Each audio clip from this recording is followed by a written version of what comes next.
Morning दोस्तों, एक बार फिर से आप सभी का मेरे यूट्यूब चैनल श्रीकांत ब्लॉग पर स्वागत है।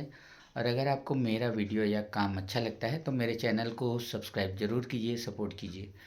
तो सुबह सुबह का टाइम है और मैं बिल्कुल स्कूल जाने के लिए रेडी हो चुका हूँ। अभी टाइम हुआ है 8:10 में मैं निकल रहा हूँ स्कूल के लिए।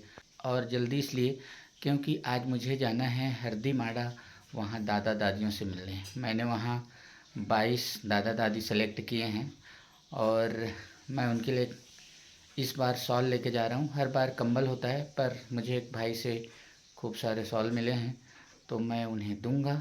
मुझे जल्दी क्यों निकलना पड़ रहा है, हम चलिए रास्ते में बातें करते हैं।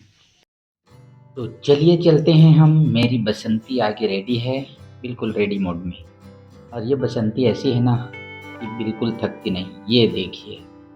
और हम चलेंगे सर्दियों की पहली किस्त लेकर हरदी माड़ा के हमारे धनुहार दादा दादी।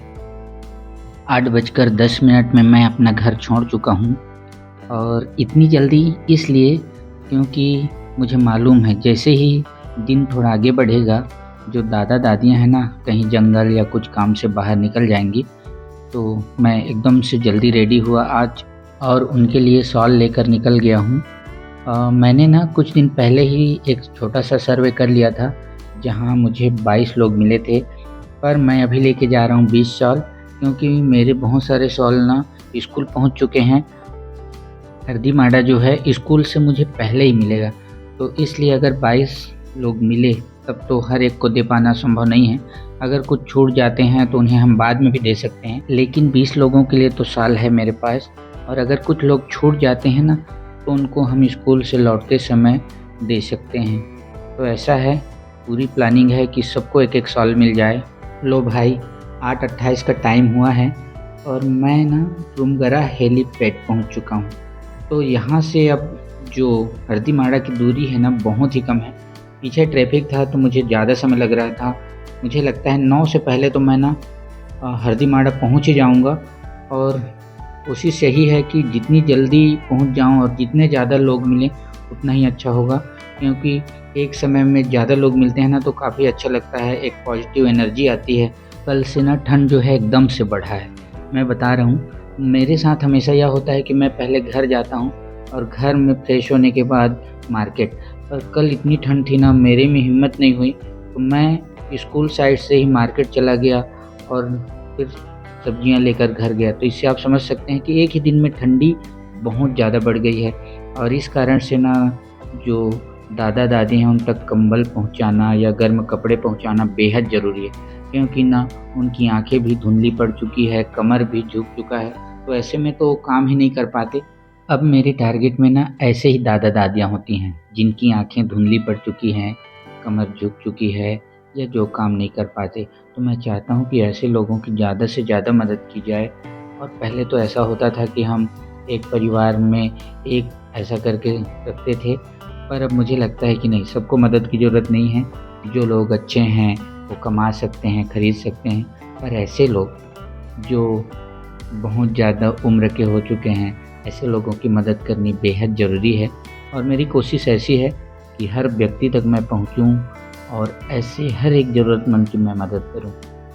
हम बातें करते करते अब हरदी माड़ा बिल्कुल पहुंच चुके।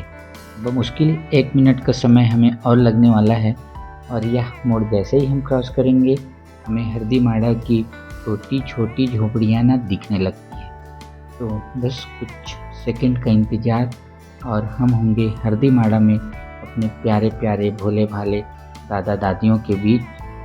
आगे जाकर हम लेंगे राइट और फिर पहुंचेंगे हरदी माड़ा। चलिए यहाँ से हम लेते हैं राइट लेंगे। सामने आपको दिखेंगी छोटी छोटी टूटे फूटे मकान और झोपड़ियाँ। यही है हरदी माड़ा की पहचान। और यहाँ हम अपनी बाइक पार्क करेंगे, कुछ लोगों को बुलाएंगे जो इस काम में हमारी मदद करेंगे। बहुत ही कम समय में हमने सारे दादा दादियों को बुला लिया है। अब चलिए शुरू करते हैं हम सबको प्यारा सा शॉल देने की शुरुआत इन दादाजी से और फिर सबकी बारी आएगी। क्योंकि हमारे पास पर्याप्त जो शाल हैं वो हैं।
दोस्तों तो मैं बहुत जल्दी पहुंच चुका था हरदी माड़ा, और हरदी माड़ा में मुझे 18 दादी मिली और 4 बज गए हैं, जिन्हें मैं कल शाम तक देखता हूं। जब स्कूल से लौटता रहूंगा तो स्कूल से उनके लिए शॉल लेता आऊँगा। और ये ऐसे दादा दादियाँ हैं ना जो काम नहीं कर पाते, घरों में ही रहते हैं, आय का कोई जरिया नहीं है। तो मैं कोशिश करता हूँ कि हर वर्ष ठंड में इनको कुछ मिल जाए। लगातार मैं कंबल दे रहा था, पर इस बार मुझे मिले शॉल, तो मैंने सबको शॉल दिया है। और मुझे लगता है ये ठंड में इन्हें थोड़ी बहुत राहत तो ज़रूर देगी। और अगर आपको लगता है कि हमारा काम अच्छा है तो आप हमें सपोर्ट कीजिए। आप शॉल, कंबल या गर्म कपड़े डोनेट कर सकते हैं, या आप मेरे YouTube चैनल को सब्सक्राइब कर सकते हैं। तो वीडियो को शेयर कीजिए, लाइक कीजिए, कमेंट कीजिए और चैनल को सब्सक्राइब ज़रूर कीजिए।